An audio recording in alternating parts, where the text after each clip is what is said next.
a great pleasure to introduce Professor Jung here as today's speaker. He's come all the way from the UK, or Scotland to be more precise. He's an assistant professor at the University of Strathclyde, which is in Glasgow. The University of Strathclyde is known to have one of the best engineering schools in the UK, and he works within the Department of Marine Engineering, which is like rated #1 in the UK and one of the best in the world. Okay. I believe he's also a visiting professor at Seoul National University at the moment, right? And today he will give us a nice presentation regarding global EU energy policy and life cycle assessment as well. Please join me in welcoming Professor Jung.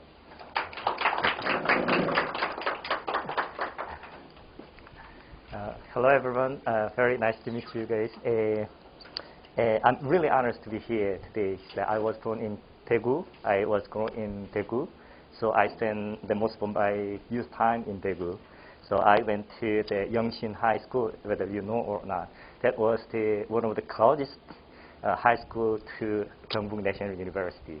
And unfortunately, I was not able to study here, but many of my friends study here. So I hang out with friends in the campus. So this campus is not new to me, to be honest. So it's been quite ages since I returned to this campus. It reminds me of the old days. As a Daegu citizen, the Kyungbuk National University is the best university in my heart, always. So that's why I say this is my honor to make a presentation just a couple of hours before you. Thank you very much. Let me introduce myself. I'm Dr. Kyungbuk Jung from University of Strathclyde. Actually, I know most of you belongs to the Department of Engineering, the electrical engineering, right? But I also belongs to engineering, but my study and researching area is slightly different. I'm focusing on marine sector, so I a bit struggles to find a topic to make you intrigued and feel interest. So I try to bring one general topic that is about global EU energy policy and life cycle assessment. So that is not only for the policymakers, but that really affects the human beings who lives on Earth. Okay. So this seminar consists of two parts. The first part is COP26. I hope you know what is it, and climate change policies and agreements. And the second chapter would be the introductions to life cycle assessments. Okay, I will start my lecture. Okay, before start my presentation, maybe you would like to know a little bit more about me. So let me stay just five minutes more to introduce myself and the place where I'm from. My first degree was obtained in Korea Maritime University in Busan. I graduated in 2006 here. So I major in marine engineering and electrical electronics. So after first degree, I joined Hyundai Merchant Marine as a ship engineer. So I was working onboard engineer for 3 years. I served in LNG carrier, container vessels, and bulk carriers. Then after 3 years service here, so I came to the UK for pursuing my master in marine engineering here. This is where I'm presently working for. And after master degree, I returned to Korea and joined Korean Register of Shipping. That is the is the governmental. The company belongs to government for looking after safety and environmental protection for ships. Then, after 3 years service, then I returned to the Strathclyde University for my PhD study. Then I got my degree in 2018, but since then, I'm working as an academic staff in the same university. Okay. Oh, sorry. Okay. So let me a little bit talk about where I am from. Glasgow. I hope you know a little bit about Glasgow. You know the UK has 4 individual countries, England, Scotland, Wales, and Northern Ireland, right? And the Scotland located in, Glasgow located in Scotland, that is the biggest city in this Scotland. The population is about 1.6 million, slightly smaller than Daegu City, but quite similar. That is also the center of the commercial district in Scotland. This Glasgow is a bit far from London. Everyone knows where is London. Just by train, maybe it takes 5 hours. If you drive, it takes 8 or 9 hours. So you can imagine that if this London is Busan, probably the Glasgow is more or less the Pyongyang or Kaesong area. Okay. Sorry. 소리 조금만 더. 네. 뜨거운 바람이 계속 나요. 죄송합니다. Sorry, guys. If you search for Glasgow or Scotland, what is coming out from your PC would be something like close to this keywords. Scotland is well known for beautiful nature. So every year, more than multiple million people, the visitors, come to enjoy the nature of Scotland. And also, the Glasgow has a heritage of architecture of 19th centuries. During the World War II, the many cities in the UK was destroyed by the war, but luckily, Glasgow still had many architecture intact. And also, Glasgow is one of the most world-friendliest city. So if you travel to Glasgow, people on the street is quite nice and gentle. So they are always smiling. So relatively, we don't have the discrimination against international people. So it's quite good to live and enjoy life in Glasgow. And I'm sure you know the Scotch whiskey. That is the Scotch whiskey. That is also the home of Scotland, right? This is related to my major, the shipbuilding. Glasgow was one of the biggest cities.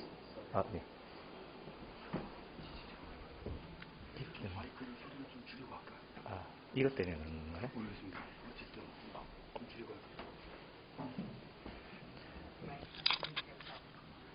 마이크 이걸 빼야 되나? Which one? This one, yeah?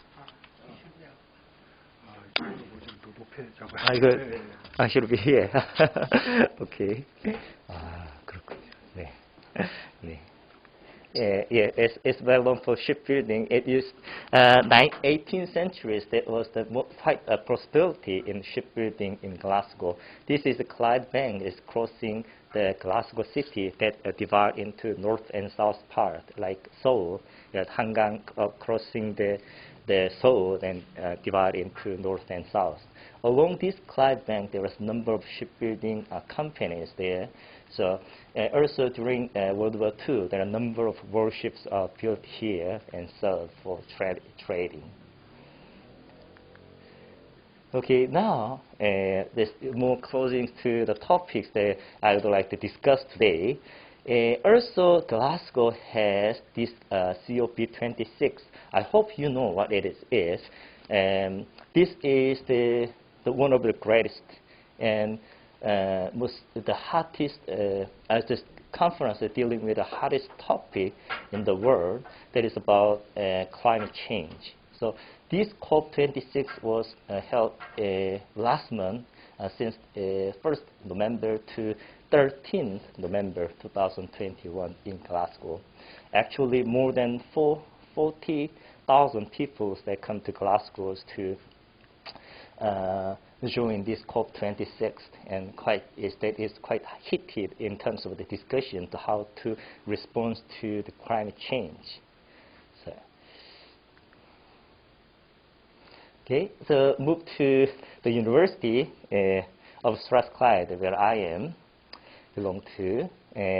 This is the Glasgow city, and the Strathclyde University is located in the center of the city. So we often call the campus in the heart of the Glasgow city. So they're very convenient to travel and commute from any side of the Glasgow to the Strathclyde.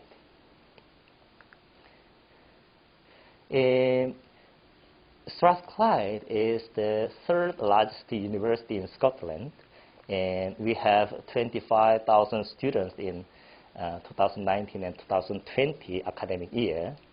The university founded in 1796 by Professor John Anderson.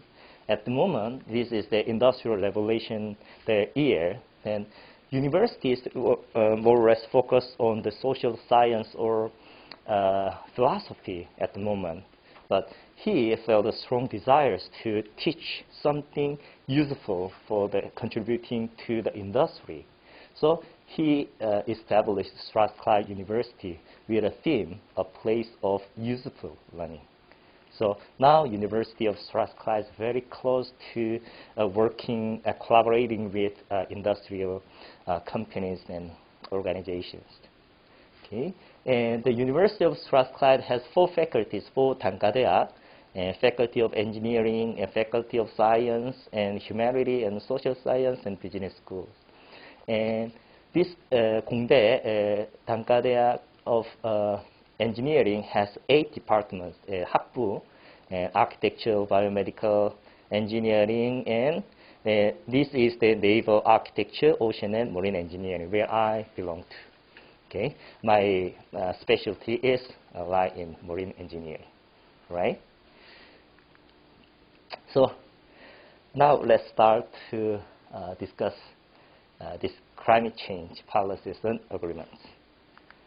Again, this is the Conference of Parties 26.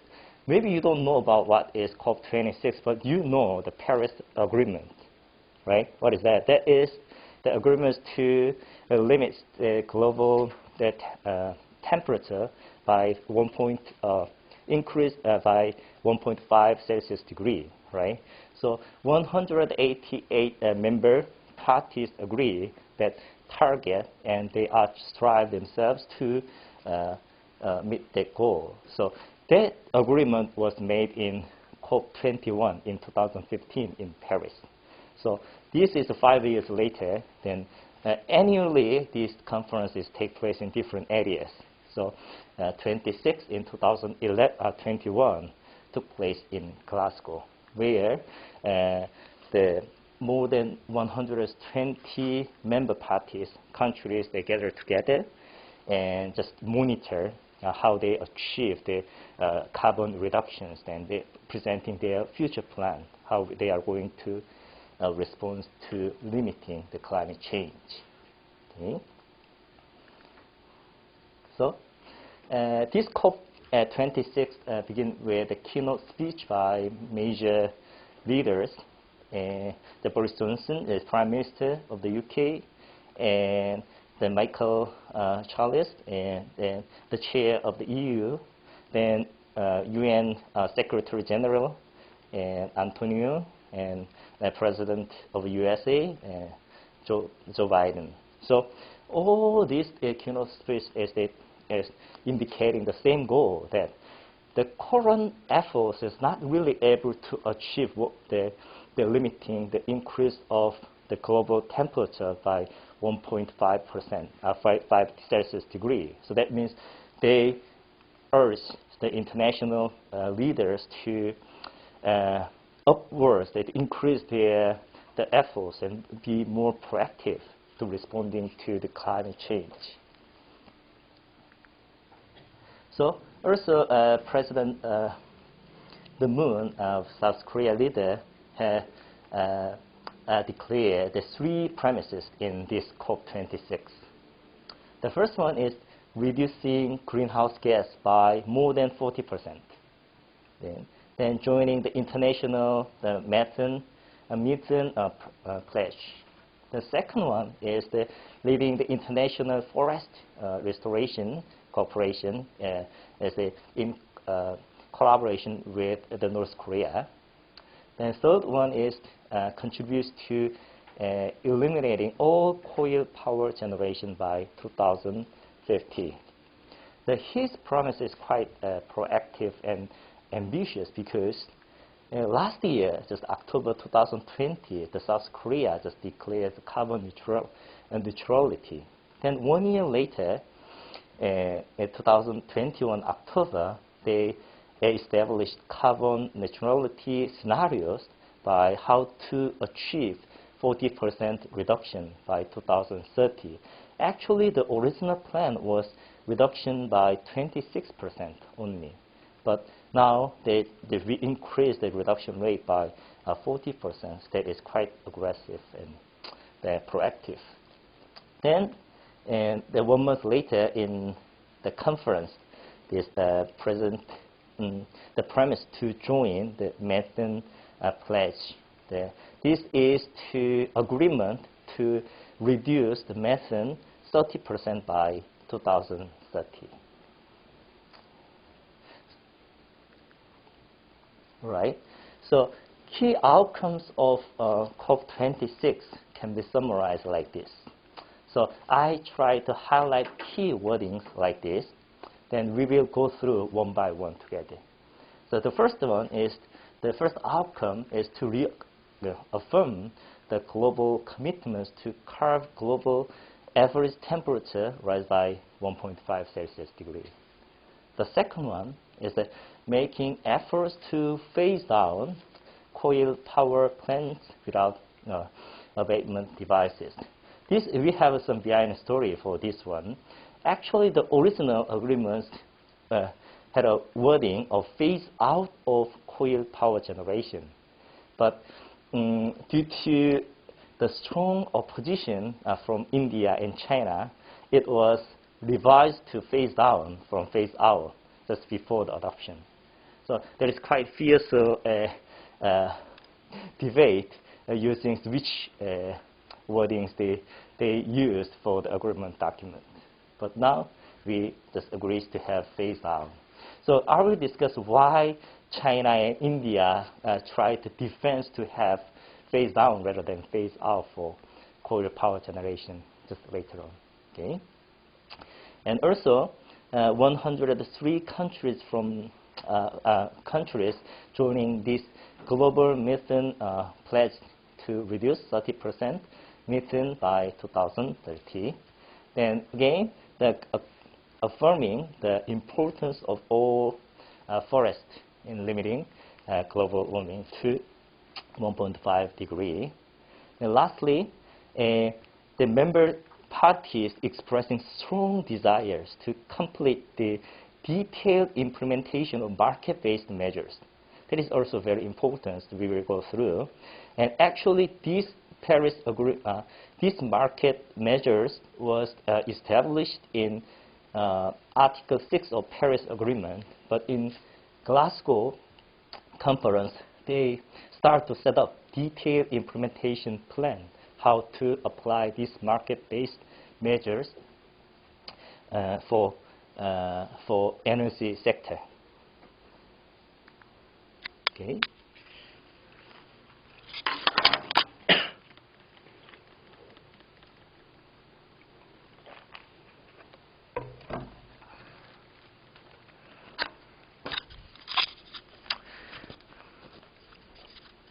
Okay, first one. Why the member parties are strives to curb the global average temperature rise by 1.5% Celsius degree. Sorry. Probably these figures will help you understanding why we have to protect the Earth, the rising temperature. That on the left-hand side graph, you can see that this is the average temperature trend of since 1850s. Yeah. So you can clearly see the trend that is as it continued in increasing since probably just 1900s, right? So it is easy to predict if we follow this trend, and maybe 10 years later, we will reach to higher than 1.5 Celsius degree increase, right? So maybe you can say that just 1.5 Celsius degree does not make big deals, because in Daegu, we have quite a huge temperature gaps between the winter season and the summer season, right? But just let's have a look on the right-hand side here. That is the distribution of temperature in 2019 here. So even though 19 here, just only 0.6 Celsius degree increase, but you can see many parts of the world was influenced by more than between 2 and 4 Celsius degree rise. So especially in continental areas, that would be, if that goes up to 1.5 Celsius degree, that means these continental areas are seriously affected by the high temperatures. This ecosystem will be destroyed. So this is the reason why they try to have try to limit the global temperature. So they say, scientists say, if we succeed to have the increase in 1.5 Celsius degree, then the globe will be sustainable for the next future. But it goes to the 2 Celsius degree increase, that we are at high danger or risk by the high temperature. So what was key outcome of the COP26 is I hope you know what is the NDC. This is Nationally Determined Contribution, 국가결정기여. What is this? This is the documents that each country submit to the UN that has a clear plan that how each their country will contribute to limit the global temperature, average temperature. So with their detailed plan. So South Korea also submitted this NCD. As I mentioned before, the first NCD, South Korea targets to reduce carbon by 26%. Now, the second NCD, the South Korea is supposed to submit with more ambitious plan, reduction 40% by 2030 and carbon neutral by 2050. So the first NCD was submitted in the Paris Agreement by 180 parties, and now in COP26, only 15 countries have submitted their second NCD. Then the majority of parties are now preparing for their this updated NDC, that their reduction rate will be increases in this document. So what about the case for South Korea? Again, the NDC for 2030 in South Korea was raised to 40% reduction. And then it was originally it was only 26.3%, right? So the annual reduction CO2 reduction rate by 2030 is 4.17% in South Korea. That is quite higher than compared to other major countries like EU. They have annual reduction rate is only 1.98, US 2.8, and UK 2.8 as well, and Japan 3.56. So to achieve these reductions, carbon reduction in South Korea, the industry, maybe we have to come up with new method or the approaches.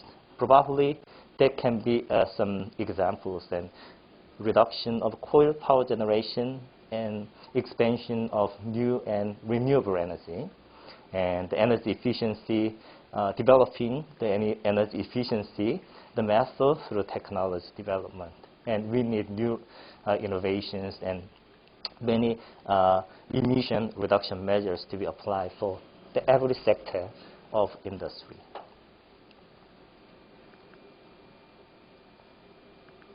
Then let's talk about why the member parties agrees to make efforts to phase down coal power plants. These two figures will help you to understand the impact of coal power generations to climate change. Now, on the left-hand side, you can see here, this is the coal. This figure shows you how much CO2 equivalent emissions will be generated to produce 1 megawatt electricity.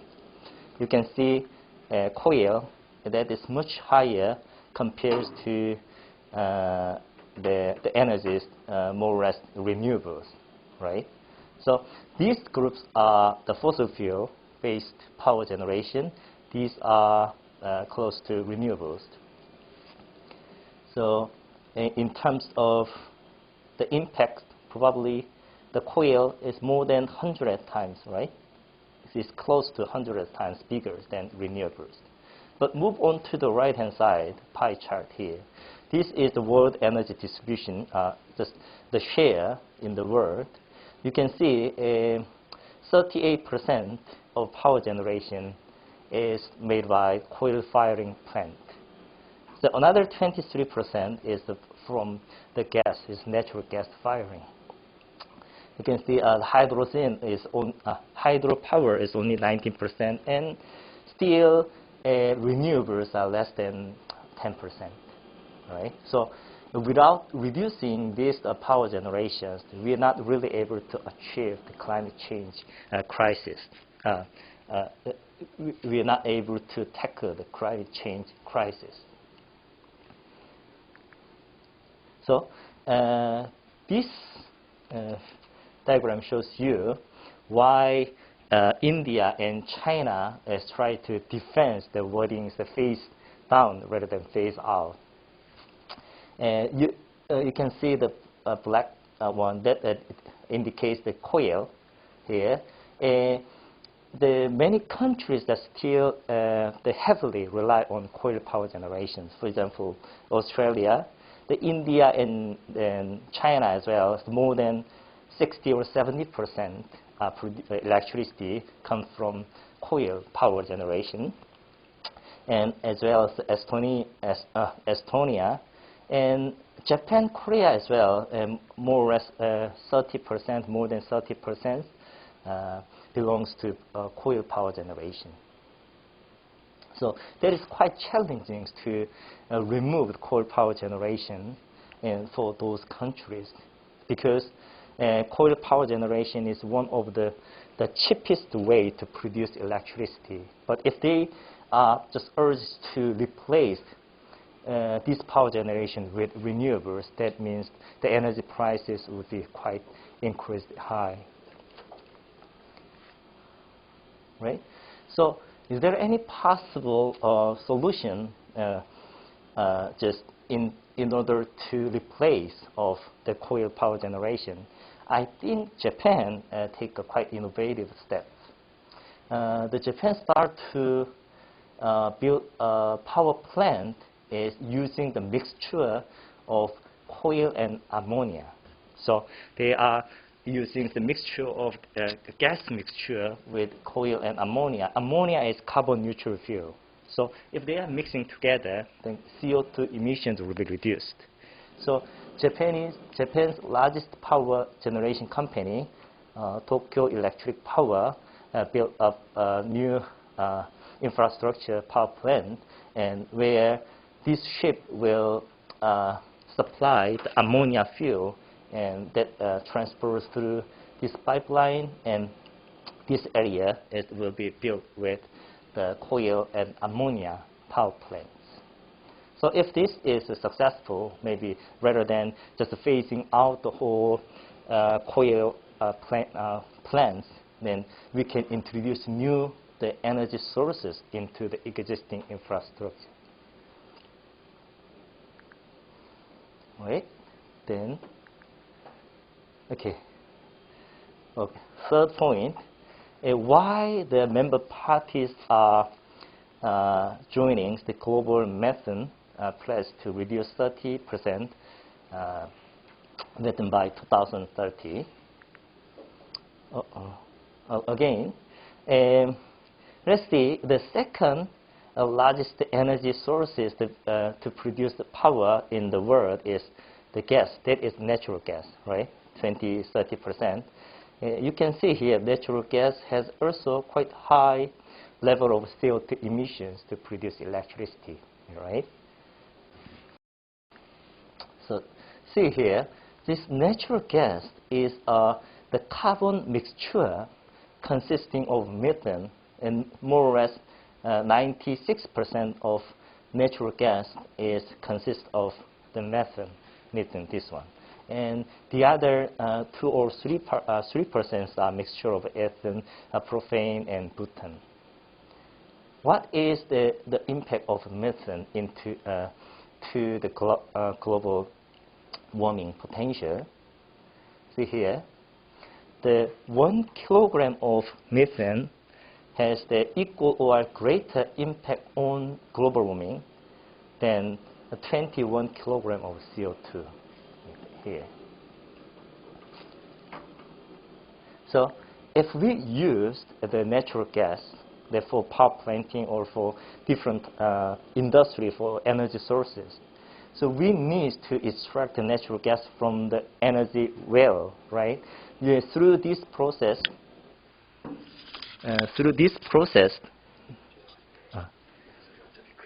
네. 이거 뺄까요?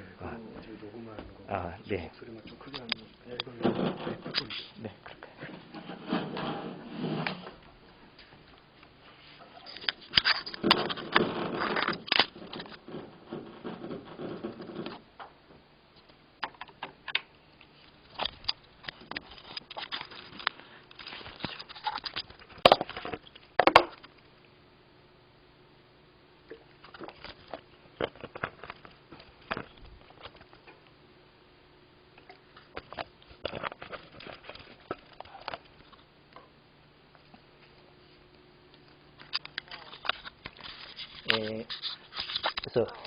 to produce natural gas, we are inevitably have the process of drilling and extraction of natural gas from the wells, and that's supposed to transfer from maybe offshore or onshore to the somewhere else by pipeline or the ship, right? So as a result of this series of process, we are inevitably to face the leakage of methane like this. So as I mentioned to you, if we have the methane to release into the air, that means 21 times higher global warming impacts on the Earth, right? So that is much more critical compared to CO2 release into the air. So before COP26, the member parties only focusing on reduction of CO2, the emissions, but now they turn to the methane reduction as well. So they set up the new target to reduce 30% of natural gas spent by 2030. That is a great achievement, just a step forward, to be honest. Also, if we are extracting the natural gas from the well, if we have excessive natural gas, we're supposed to just burn in this natural gas in the furnace. And during this process, we produce the pollutant as well, some unburned methanes that also release into the air. So that also critically contributes to climate change. So the fourth point is the member states are reaffirmed the importance of all the forests to tackle the global warming. Why? So I'm sure everybody are quite aware of that. The typical tree look like that can absorb the CO2 by the what is that? Is the 광합성 작용 synthesis, sorry, photosynthesis, and they are absorbing the CO2 and just releasing the oxygen, right? So, according to scientific articles, typical tree can absorb around 21 kilogram of carbon dioxide, CO2, per year. But actually, that is quite exaggerated. But however, this 21 kilogram is in the optimal conditions. That means it's only achieved when this tree is fully grown. So actually, if we consider the lifetime of the 100 years for its tree, the one tree we can expect this tree, one tree could absorb around just 1 tonnage of CO2. So that means just more or less 10 kilogram per year, right? So here, this number, if you go to this website, and that will show you how much the emissions are released into the atmosphere since the beginning of this year. So that means now, and I just captured this picture a couple of days ago. That means since 1st January 2021, and just say December, today is 17, maybe 15, that means almost 11 months and 15 days, we released by human activity, we released more or less 41 billion tons of CO2 into the air. So just based on this figure, we can roughly estimate that human beings are releasing 41 billion tons of CO2 into the air every single year, right? So just based on this figure, just think about how many trees we need to absorb all this CO2. So I made a just quick calculation here. Just convert these tons to kilograms. That means this 41 billion becomes 41 trillion, right? Then if each tree can absorb about 10 kilograms, then as a result, maybe I can say the 4.1 trillion trees are needed in the world. So this is the sector that releases this CO2. You can see the energy sector that has the manufacturing and transportation and building sector. They are contributing to 73% of this CO2. Then agricultural sector is about more or less 20%. So this figure shows you how many trees in the world. Actually, that is impossible to how many trees are in the world, to be honest. But we aid the satellite imaging. That if according to this satellite, and that helps us to just procure a rough estimation. Just based on this satellite, we can just assume the number of trees in the world is about 3 trillion on Earth. So that means we still have a missing 1 trillion trees, right? So also, I hope you remember what I said here. This 10 kilogram or 21 kilogram of carbon dioxide will be absorbed when the tree is fully grown. That means, again, these 3 trillion trees are not fully grown. Some of them are baby, some of them are dying, right? So they are not contributing to the absorbing the CO2. So the actual figure that contributing to absorbing the CO2 will be much smaller than this number, right? So again, this is the life cycle of a tree, just about 100 years, say. Just the way we plant a new tree, that is not too young to absorb the CO2. Then maybe they start to contributing, absorbing the CO2 maybe 10 years later or 20 years later, right?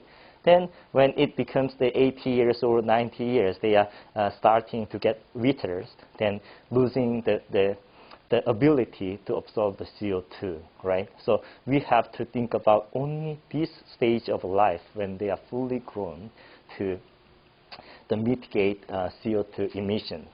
So that means if you see here, just assumes the human beings are creating the 40 billion tons of CO2 each year, as we studied at previous slide, then that means just more or less that tells us that we need about to plant the equal amount billions trees annually to offset the emission. So that's why the member parties agrees to plant number of trees across the nations to mitigate the CO2 emission. All right. Then last part is just implementation of market-based measures.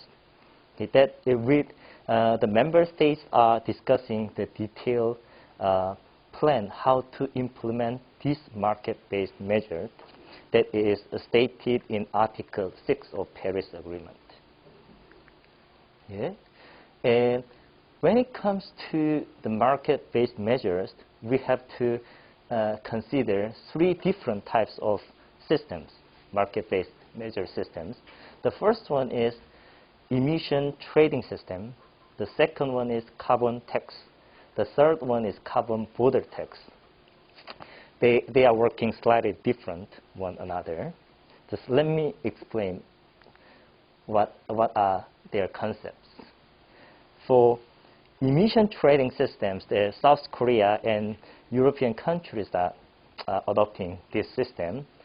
Based on this system, the government, the national government, established cap. That means the limitation of CO2 released within their domestic area. Just they are set up the limits. Then each country has the allocated with the right, the permission to release CO2 into the air. The certain amount of CO2 they can release, like this. Then there's some factory that release the emissions that maybe the less than they can, that they are allowed it. That means they have some space to the selling this carbon right to the factories. They need more CO2 released into the air. So this is kind of trading, the selling the right to release CO2 released into the air to another company. That is emission trading system. Carbon tax, that is adopted by the Japan. In this system, government do not have any cap, the limitation of CO2 released by the factories. But instead, if they release just any the single amount of CO2, they are just costed. That means just each tonnage of CO2 supposed to convert the monetary value as a tax. So this tax goes into the government. So big difference between these two is this is a trading system. So one factory can earn money from the other factory, but there is no benefit from the government in this system. But here, the benefits are given to the government because by the taxing system, right? But what I would like to focus for this related to COP26 is about carbon border tax. This carbon border tax proposed in European Green Deal, that this document in 2019. The concept of this tax system is that this system imposes cost on goods and products import to the European countries.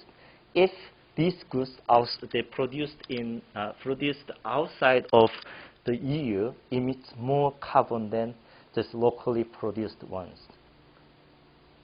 So that means just assumes that just we manufacture a car in Europe. then we manufacture the identical car in, say, China. So if you remember, the energy production, the power production is highly, the European countries rely on the renewable energies, right? But the China, India, and South Korea and Japan, they are still rely on the fossil fuels. So they can produce the cars and vehicles much cheaper than the European countries because they are enjoying the relatively the cheaper energy prices. So that means the Europe losing the market competitiveness in terms of price, right? So they think about they propose border tax like that. So if this car is producing more emissions by during its manufacturing stage as well as operating phase, then they impose special tariff to that goods, then try to make the products in Europe more attractive and competitive. So I will discuss a bit detail about these market-based measures next part.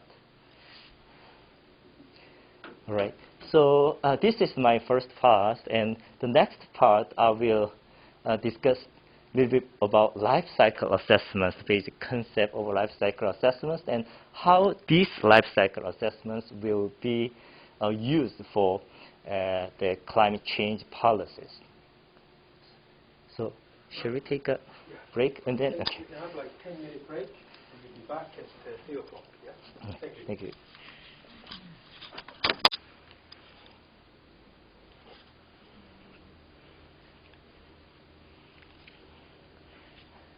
Hi, welcome back, everyone. The first part of the presentation was quite one-directional. So I am thinking to make the second part of the presentation more interactive. I just wonder, I'm not quite sure about your background, so I just wonder how many of you have heard about the life cycle assessment before? Yes. Yeah, only one. All right, that's good because I try to bring some general concept of life cycle assessment in order to help your understanding in a better way. All right, just let me start with an interesting question to you. We have two ladies. The first lady is a meat and ride an electric car. The second lady who drives a diesel car, but she is a vegetarian. So my question is this: who is more contributing to environmental protection? Do you have any idea? This one. This one. All right. Yeah. I'm sure. Yeah. Your intuition, just without no hesitation, will say, this lady, just whatever she eats, because she is riding an electric car, more contributing to the environmental protection. Am I right? That's your intuition tells she is the environmentalist, all right? She is not really. But the answer is not as simple as you may think. So to answer this question, I need you to know a little bit more about eating behavior, how eating behavior contributes to the climate change. So you need to extend your view, not from the narrowness to more extensive. So I hope you know this fact. The ruminant livestock generates 250 liter to 5 liter of methane gas per day. Just ruminant livestock, that is 되새김질, right? 되새김질, the livestock generates 250 liter. During their belching, when they belch, they just release methane gas into the air. So this amount. And we study here the methane gas has a minimum 21 times greater impact on global warming than carbon. Am I right? So just assume this lady eats 2 cows a year, just 1-year-old cow, 2 cows per year, then just we can estimate how much the eating habit contributes to the gas release into the air. So methane every day, 250 liter, and this is the 1-year-old. That means 365 days belching. Then she eats 2 cows here, right? Then she eats 80 years. Then just this is conversion factor from liter to kilogram. Then we can estimate the lifetime of her contributes to this amount of the methane gas released into the air. What about the second lady? Because she's riding a diesel car, that's when she's driving this car to release the CO2 emission into the air, right? So typical diesel vehicle produce carbon emission approximately 120 grams per each kilometer. So let's assume this lady drive about 10,000 kilometers per year just for commuting and traveling place to place. So this is 10,000 kilometers per year. So she's not driving from the baby. So let's assume she driving for 50 years for her lifetime. Then this is the CO2 factor per each kilometer. That means she contributes to 60 gas released into the air by riding a diesel car. So again, let me ask you the same question. So it's between these two ladies, who is contributing to more environmental protection now? The second, right?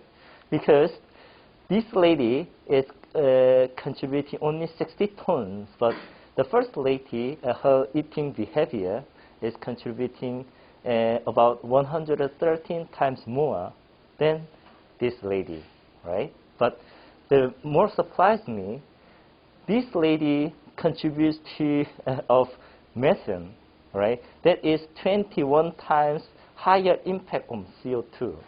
That means in total, this lady contributes 2,373 times more the badly contributing to environment than her. So I brought this the questions. Just I made up this question by myself, but I'm not trying to say you need to be a vegetarian from today. But what I try to say is that you need to extend your view when it comes to the environmental evaluation. Just think about whether certain products or for certain the human behavior, whether they can contribute to environmental protection or more harmful to the environment. So that is very important, because sometimes your misconception disregard you to the wrong directions, rather than making the world more green than just making more gray.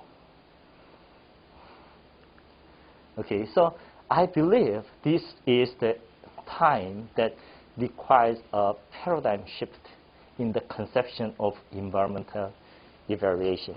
So that is very important. So just based on the first question, so let me modify another and bring out another question. Just forget about eating behavior this time. Just only focus on the vehicles.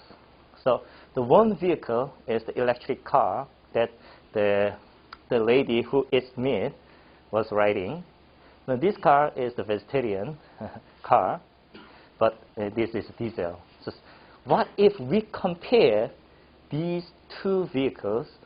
Which car is, you believe, is more contributing to environmental protection? Hmm? No, I'm sorry, which one? Electric, yes, okay. So, okay, just let me tell you, this electric car consumes 0.18 kilowatt per each kilometer, and this diesel car consumes 0.054 kilogram per kilometer, right? Then we know these cars do not produce any emission while it is operating on the road, right? But this car produce emissions that we study 120 gram per each kilometer, right? So this, most of you agree this will be more eco-friendly compared to diesel car. But again, the answer is not that simple. So, but anyhow, it seems that the world appears to support your opinion. You can see here. This shows the trend of global electric vehicle over the last decade. So you can see here in 2010, well, maybe say 2014, the number of electric vehicles in the world was less than 1 million. But over the last 10 years, the number of electric cars are skyrocketing. Am I right? So this is the figure of 2019, but now the world electric cars are reaching more than 8 million. So if we are expecting 10 years later, probably we follow this trend, probably the electric car will be more than, I can say, 15 million or 20 million. Am I right?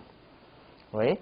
So the China, you see here, has the largest number of the electric cars, and Europe and US and others. That means most of the continental areas are all the eager to have electric vehicles. All right?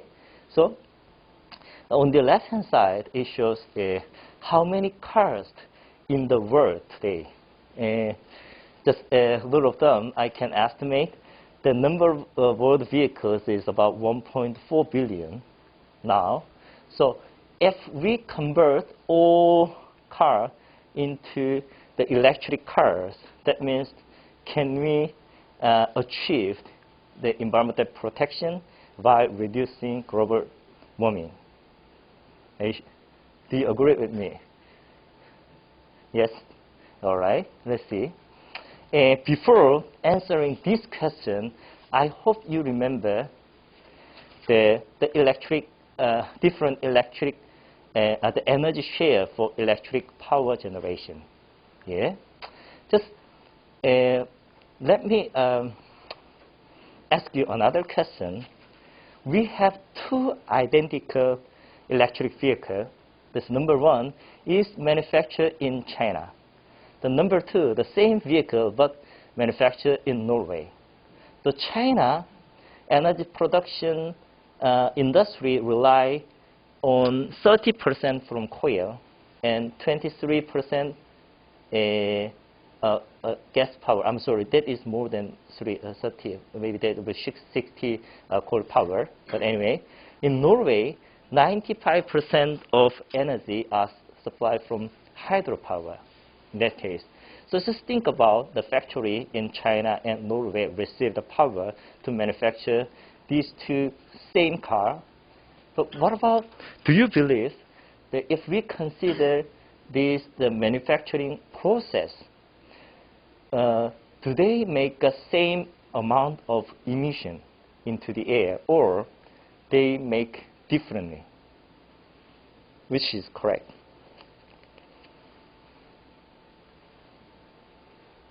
Okay, just let me ask again.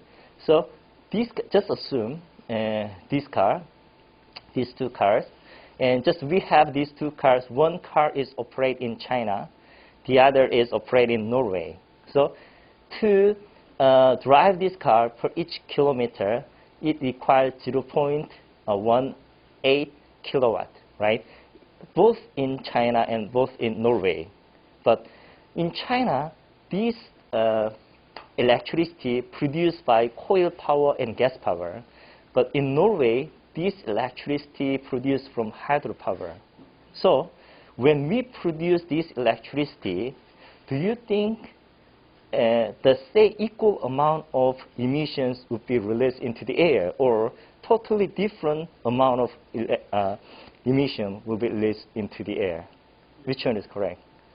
Yeah, different. Because, as I mentioned you before, here, this is coil.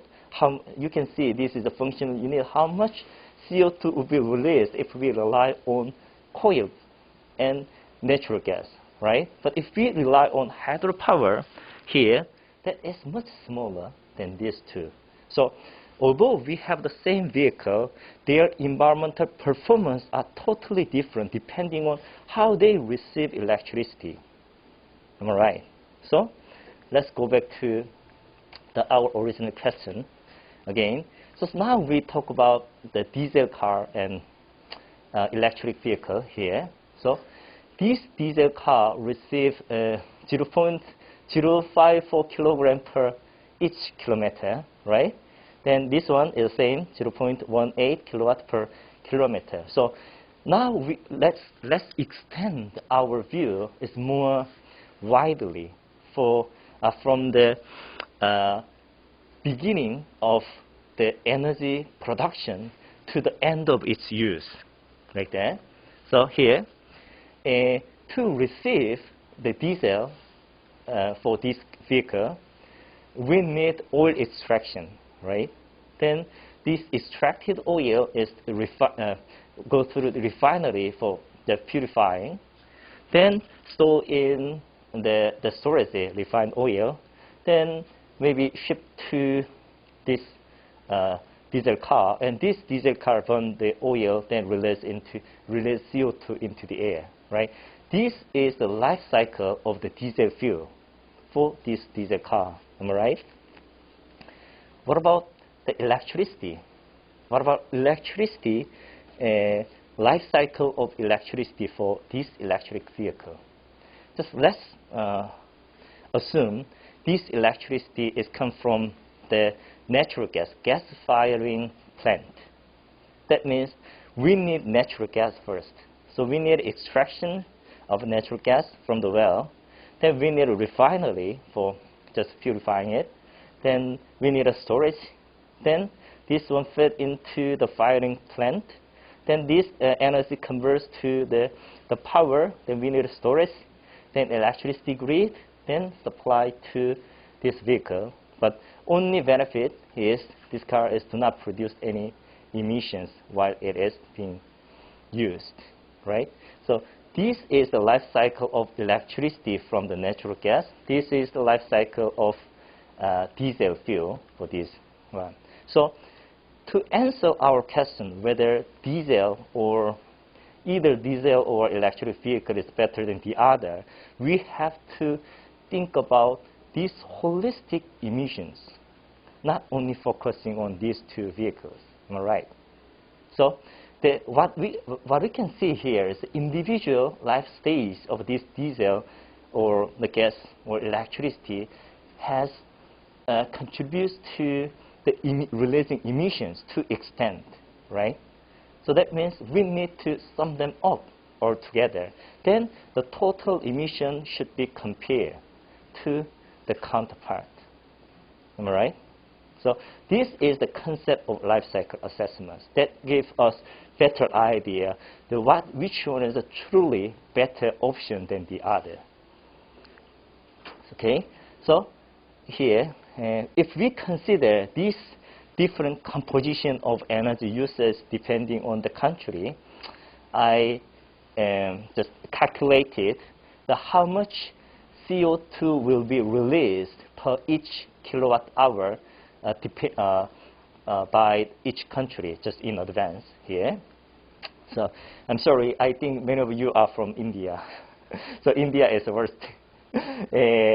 Just to produce 1 kilowatt electricity in India, we expect 1.9 kilogram CO2 goes into the air. But what about Switzerland and Norway? It's hardly see here, just less than 0.2 kilogram of CO2 released into the air, right? So that means if we drive this electric car in India, and if we drive it in somewhere the northern Europe, the environmental impact of this car will be different, right? But anyhow, just let's take just average value, this one, and that is 0.42 kilogram CO2 equivalent per each kilowatt hour. Okay. Then what about diesel? And the difference among the nation for diesel is slightly smaller than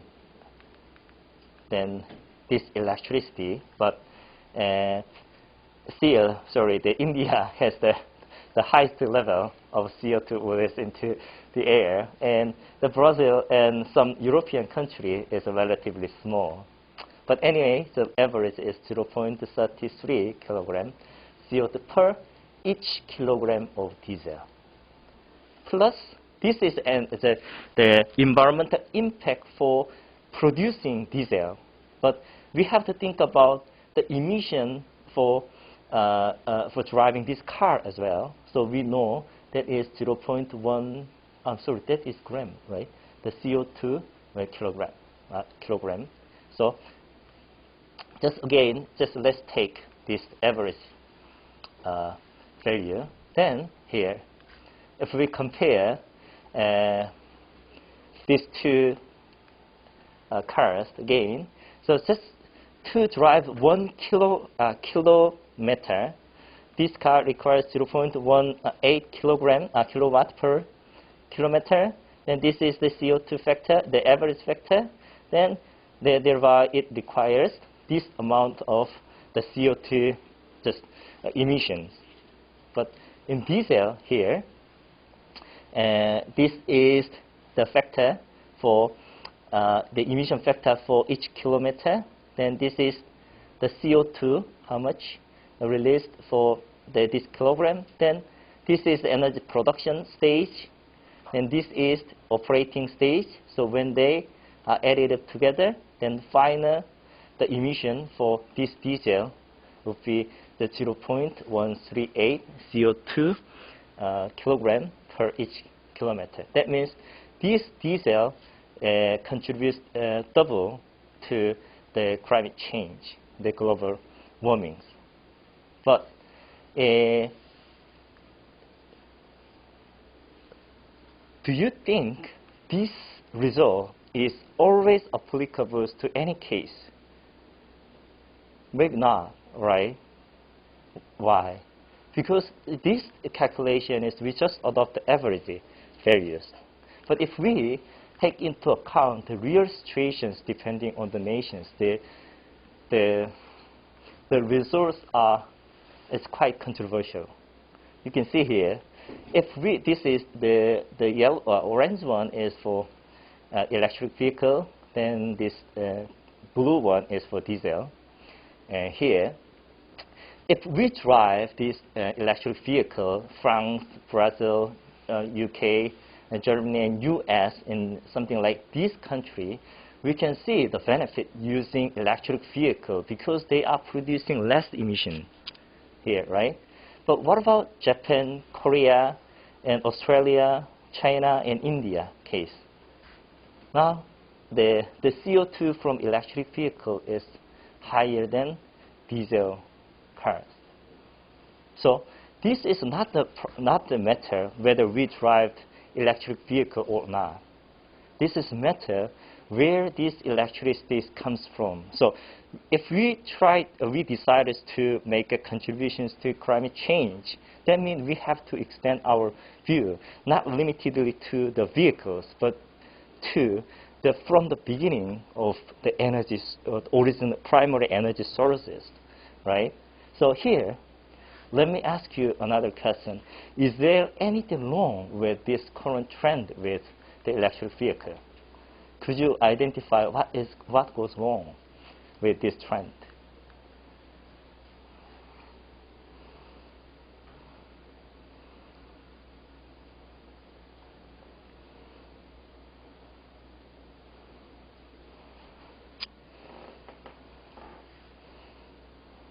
Any idea?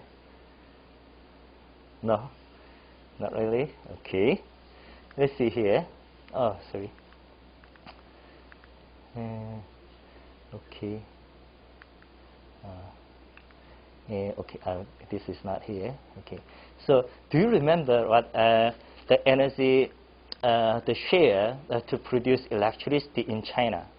There's more than 60% comes from coal-fired the plant, right? So you can see here, but that means the electric vehicle in China is more harmful than helpful in environment.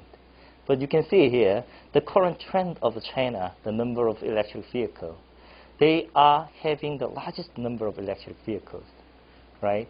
So if we go to, following this trend without transitioning, energy transitioning of the power generation, maybe China is more badly contributing to the climate change. So without knowing of these life cycle approaches, we don't know what this figure tells us. But if we know a little bit about life cycle assessments and methodology, then we can identify whether these trends is going right way or wrong way. Then you can make meaningful suggestions or messages to the policymakers. Then you can direct your research areas and your study. What is really important to further develop and what is to be further limited, right? Then this is actually the project I conducted. Just let me briefly introduce. It's quite similar study that I just made up the question. This is Scotland, where I'm from. And this Scotland, a ferry company, operates 23 small passenger vessels that is connecting the west small island to the mainland. So the project is that actually among these 23 small passenger ships, 3 of them are the electric powered vessel with battery. So this ship is the electricity charged from the shore connection overnight. Then during the day, the fully charged battery runs to run the propeller. That is exactly same to the concept of electric vehicle, right? So the project was that what if we convert all 23 the passenger vessels to the battery-powered ships, just charging from the shore connection, then just using the life cycle assessments to identify whether that is really feasible in terms of environmental protection or not.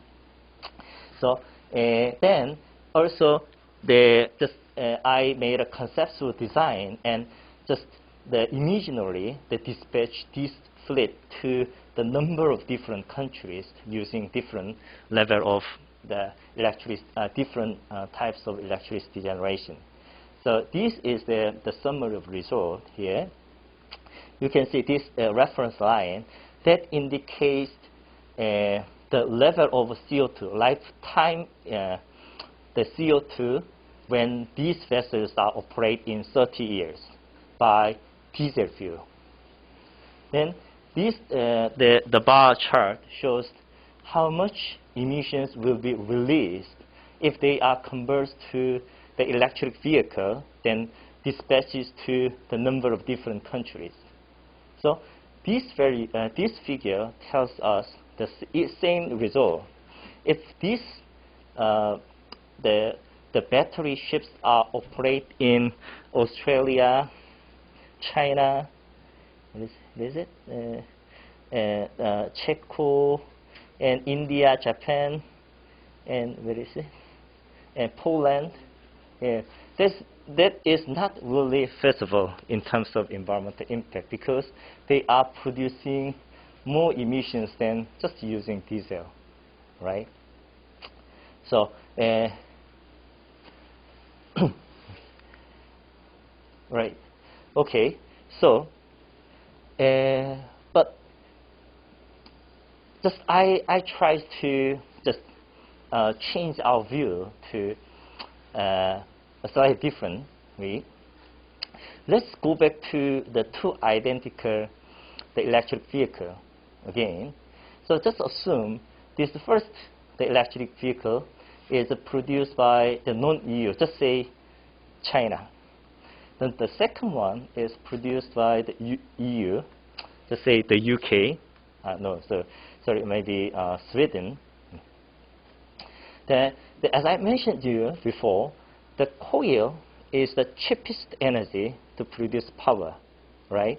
Just the average cost, the production power cost is 1,500 per kilowatt hour for the power generation if we use coal power generation. But if we use renewable source like a wind power, maybe hydro, that cost is more than double and triple. So it costs the $5,000 per each kilowatt hour. That means if we produce the same vehicle, the production cost for the EU case would be much higher than non-EU case. Am I right? So that means the market competitiveness of these EU vehicles are not that attractive, right? Just losing their positions, they fade away from the market because they are expensive, right? But so see here, this non-EU car is the higher emission because they rely on coal, but lower prices, right? Just we can describe this car something like that, right? What about the EU car? Just lower emissions but high prices. So if you are a customer, which one do you prefer to have?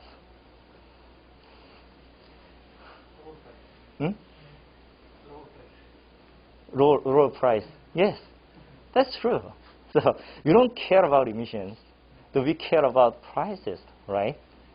So that means the customers, although as long as you are not environmentalist, even though you are environmentalist, if you are really willing to purchase the EU car that costs you double, maybe not, right?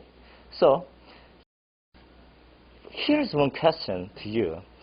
So EU, the government knows what this situation is happening today. So what would be their the solution or response to protect their manufacturing the industry against non-EU manufacturers which is cheaper than their products? Is there any idea?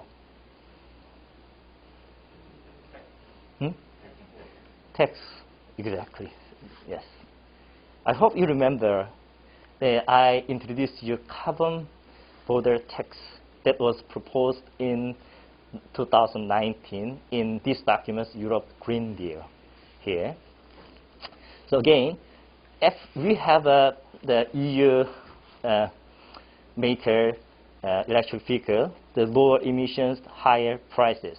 So we have non-EU vehicle, high emissions but lower prices. Then when this is imported to the European nations, they are subject to get imposed of extra tariff. Then it turned to be higher emissions but higher prices.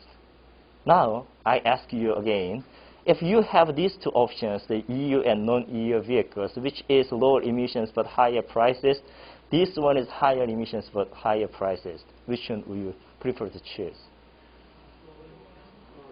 This one, right?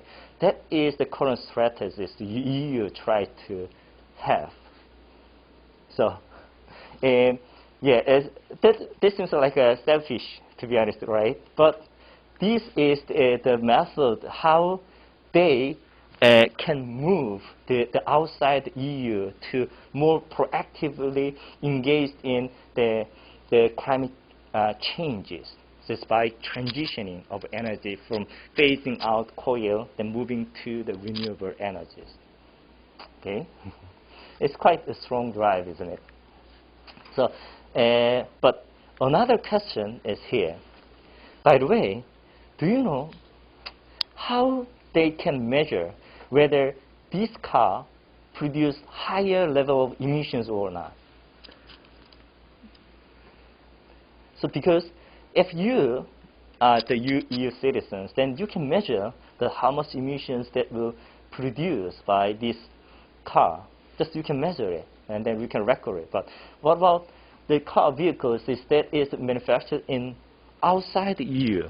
How are you going to determine whether this car produced high emission or not?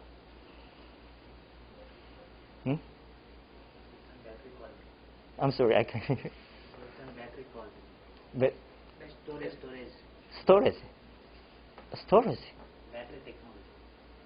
Metric technology. I'm sorry, I don't get it. What is metric technology? I'm sorry. Okay, so I wonder whether you have seen what looks like this mark before. You can see here this is a bottle of a water bottle that has a quite similar mark here. Then you can see this one the bus seat. You can see this one, and this is, what is this? This is something like that. This is called the carbon footprint. So you can see here, just what if this bottle of water has a mark that says carbon footprint 9.6 kilogram. What does that mean? This means when this water bottle is produced and from the production of this water bottle to the end of use, this bottle contribute to 9.6 kilogram of CO2.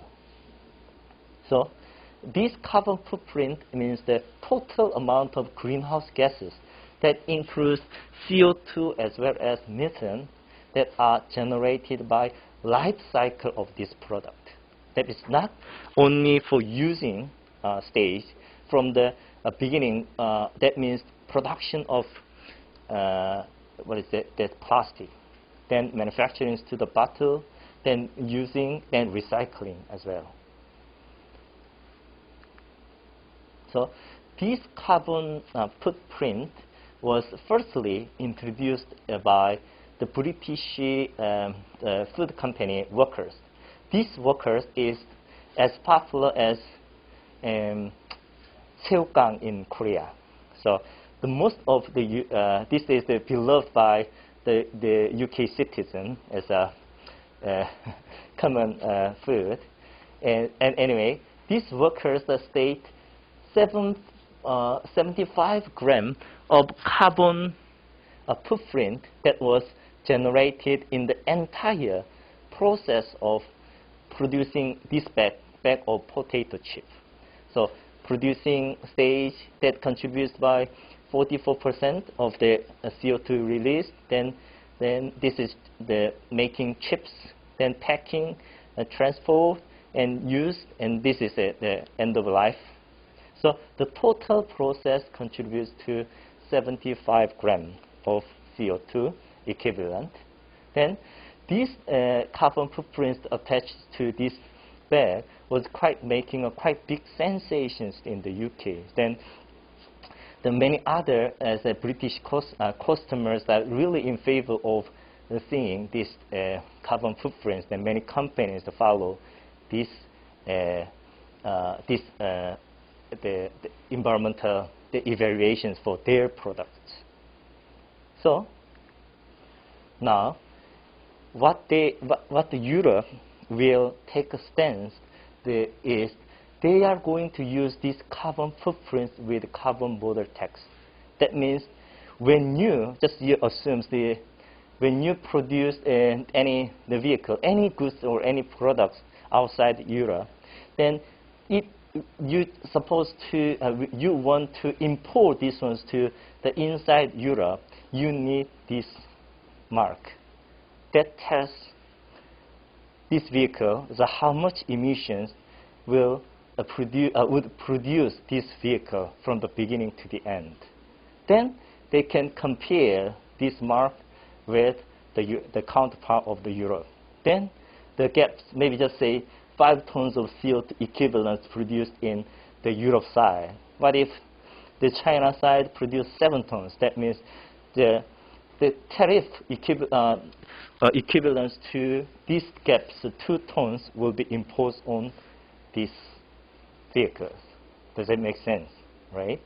So that is why the life cycle assessment is important. It's getting more important because they are being used as the market measures in the coming years.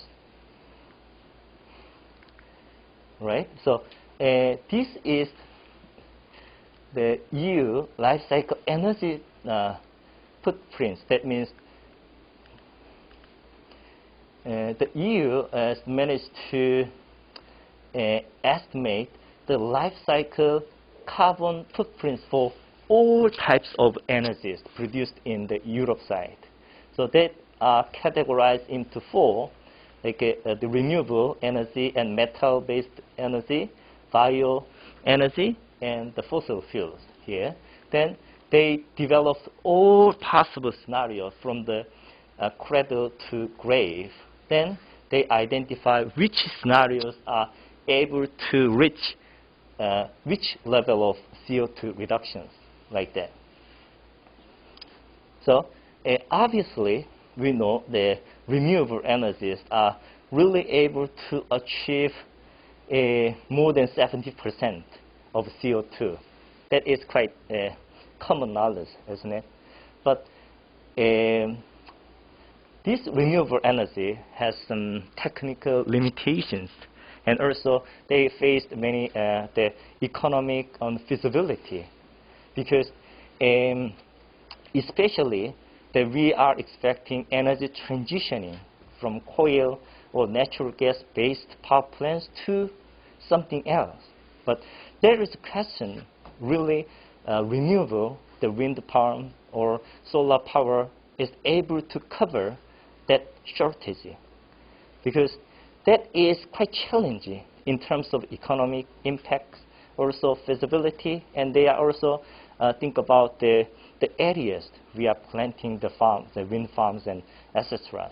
So that's why still the developed countries are struggles to supply more electricity than fossil-based electricity. So here, based on some limitation of these renewable energies, I would like to draw your attention to this biofuel. Why? You can see this biofuel is managed to contribute to more or less more than 50%, right, of the CO2 reduction. Maybe it goes up to 70 or sometimes goes to the 100%. Why? The answer is the forest. So do you remember the COP26? COP26. There is the member states that agrees the importance of forest restoration, right? Why? Forests absorb the CO2, right? So what if we use the biofuel from these plants and forests? That means these forests, while we are planting a number of the trees around us, they are contributes to absorb the CO2, right? That means that CO2 becomes negative because they are consuming, just absorbing that, right, rather than releasing into the air. Then once we make biodiesel, they are filled into the diesel car.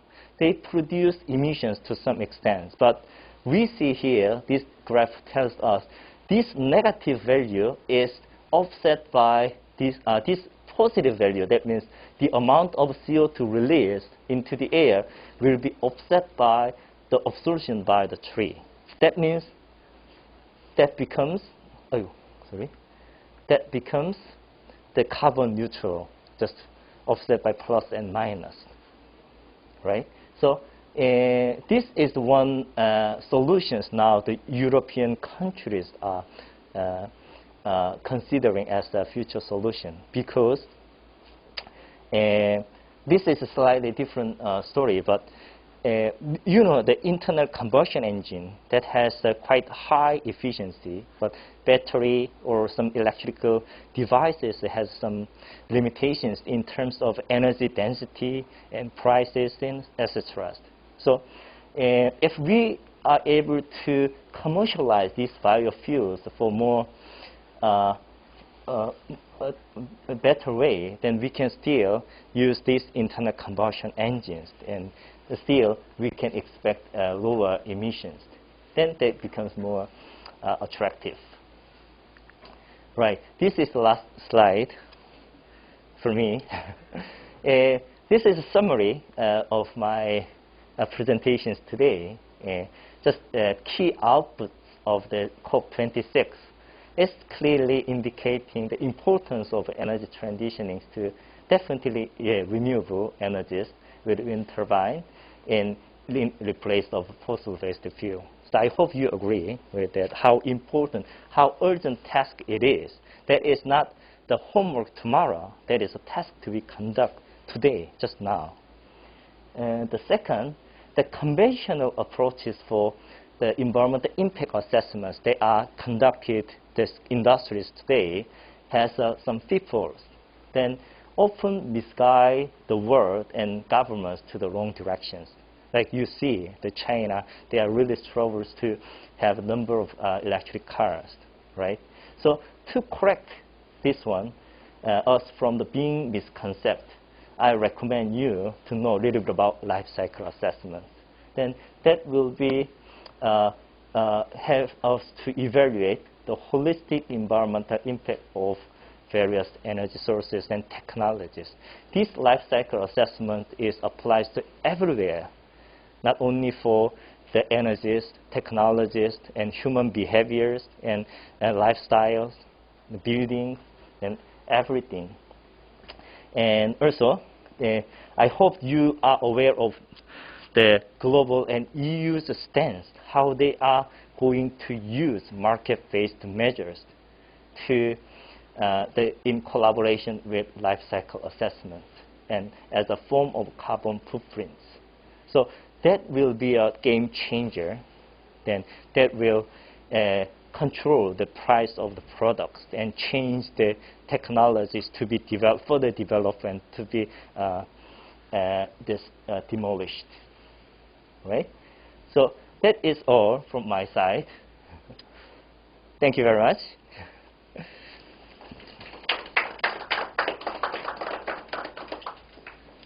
Questions? You can ask questions in English or Korean.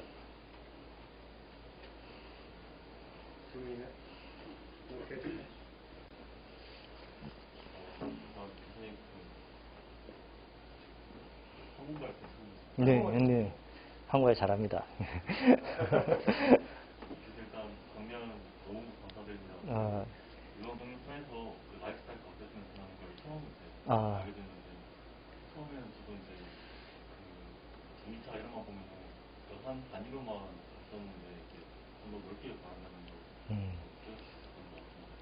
그래서 교수님께서 따로 나중에 뭐 연구하시는 데 있어서 라이프스타일 어세스먼트랑 관련된 그런 연구가 있으신가요? 네. 그럼 제가 영어로 답변해야 되나요? 한국말. 영어로 할게요. 아무래도. 예.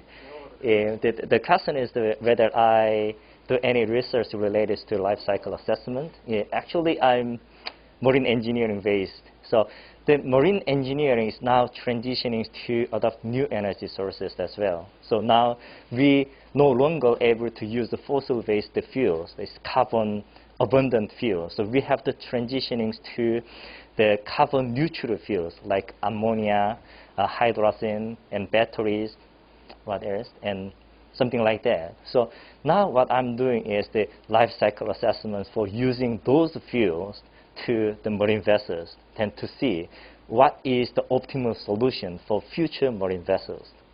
So that is the area of my research. Then I have a publication, so if you are interested in, I can send them to you, then help you to grab your better idea. Then also, this method is, as I mentioned, applicable everywhere. If you, I'm not quite sure what engineering you are interested in, but there are a number of research that has been conducted to your engineering field as well.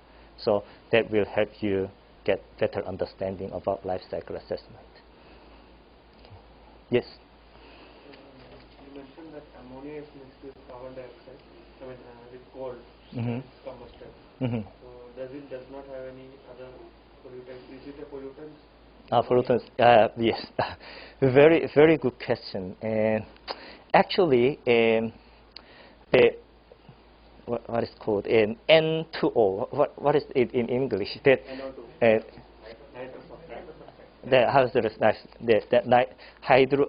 nitrous oxide, right? That contributes more than 100 times the bigger impact on global warming potential, to be honest.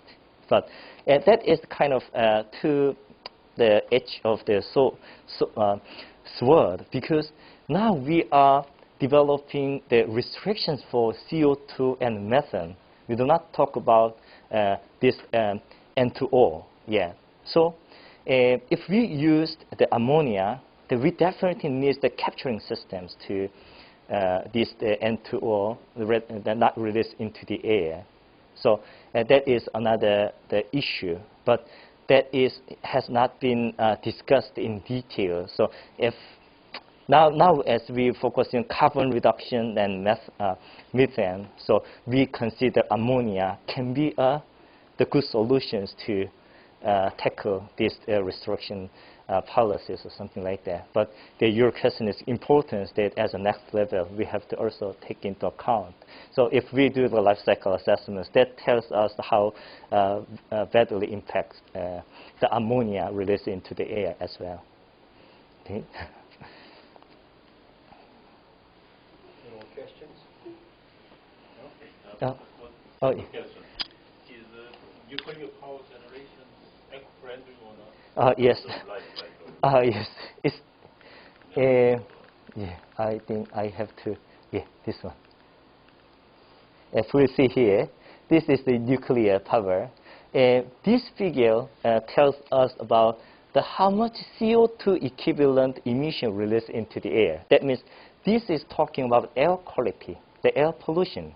So in terms of the air pollution, nuclear power would be the very good solution. It is cheaper and then even coal, but do not produce harmful emissions compared to the fossil-based fuel. But these nuclear power produce the waste, right? That is more contaminations to the soil and different area.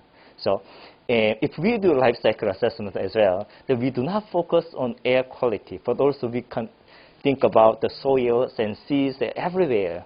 So then we can, after that assessment, then we can say whether this is really can be a good solution for our energy policy or not. But only for the air pollution, that is good. What is basic policy of Europe? Nuclear power, yes. To be honest, that due to the climate change, as I mentioned before, these renewable energies are still very expensive and not really able to cover the large part of the electricity demand. So this nuclear solution is reconsidered to South Korea as well as many European countries, because that is quite feasible in terms of tackle the climate change. Okay. Yes. Any questions? Thank you for the excellent presentation. Thank you very much.